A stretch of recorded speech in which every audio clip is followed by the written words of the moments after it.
Ignore this. Hi, my name is Mackenzie H, and welcome to my guitar tutorial.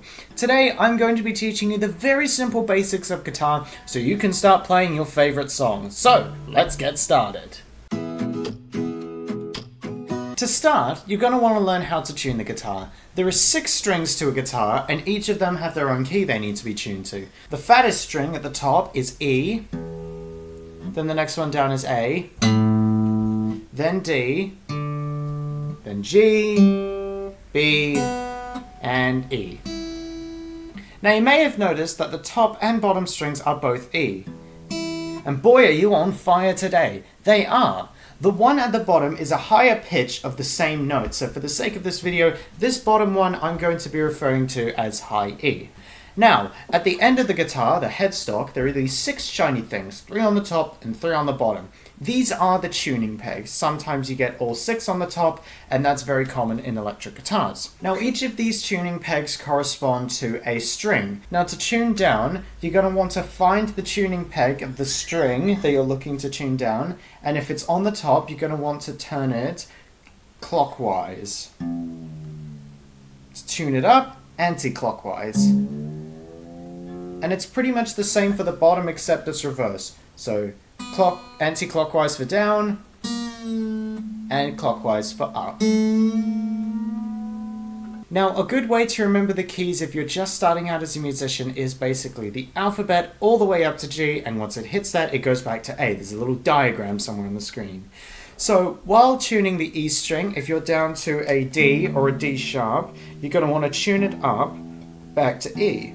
And if you somehow manage to get it up to an F or an F sharp, then you're going to want to tune it down, bring it down, back to E. Now, there are a bunch of different devices to help you tune the guitar. Very common ones are apps you can get on your phone. But you want to make sure that the little needle is in the middle. It can go all over the place to kind of tell you what the pitch is. Once you've done that, you are now in standard tuning, which is really all you need to know for now.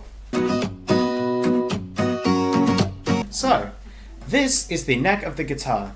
On top of it is the fretboard, and these are what are called frets. Fret 1, 2, 3, 4, 5, and so on. If you look on the side of your neck, you'll notice that there are little dots on frets 3, 5, 7, 9, 12, 15, and 17. Some guitars will probably have longer nets and way more dots, and that's very common on electric guitars, but we don't need to worry. The 12th fret has 2 dots on it because that means it's an entire octave up. So it's the same note, just an octave up. Common chords you will find along your travels are E, A, and D.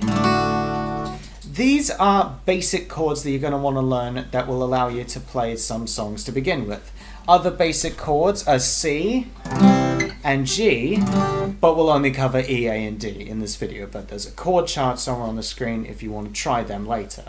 So, let's show you how to play them. Let's start with E. To play E, you're going to want to put your middle finger on the 2nd fret of the A string, your ring finger on the 2nd fret of the D string, and your index finger on the 1st fret of the G string. The rest of the strings have nothing on them, so they are called open strings. You just strum, and basically that's it, you've got the E. Now, when you start playing chords, it's probably going to sound bad, but you want to make sure that you're putting a lot of pressure on, and eventually it will sound like this, and less like...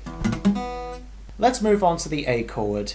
Now, the A and the E strings are both left open, so we don't need to worry about that, but you want to put your index finger on the 2nd fret of the D string, your middle finger on the 2nd fret of the G string, and your ring finger on the 2nd fret of the B string, with the E string being open, the high E. Let's move on to the D chord. The E, A, and D strings are all left open, so we don't need to worry. You want to put your index finger on the 2nd fret of the G string, your ring finger on the 3rd fret of the B string, and your middle finger on the 2nd fret of the high E string. And there you go.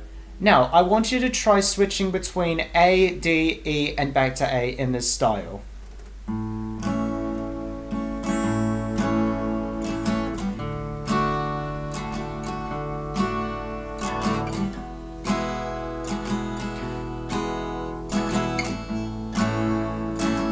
This is a little chord exercise to help you get used to changing chords, especially when you're playing songs, and especially in rhythm.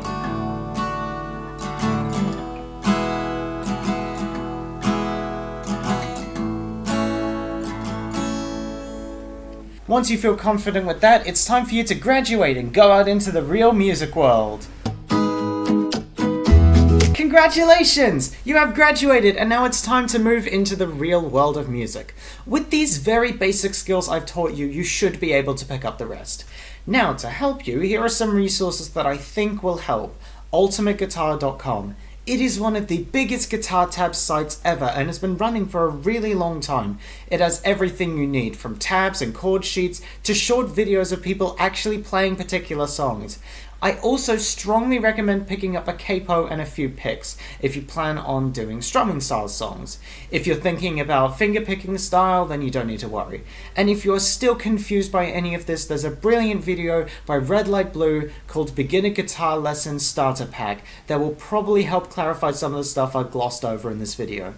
Once you've got these, it's practice, practice, practice. Hopefully in a little while you'll be playing a couple of gigs. Now go on, my son, make me proud.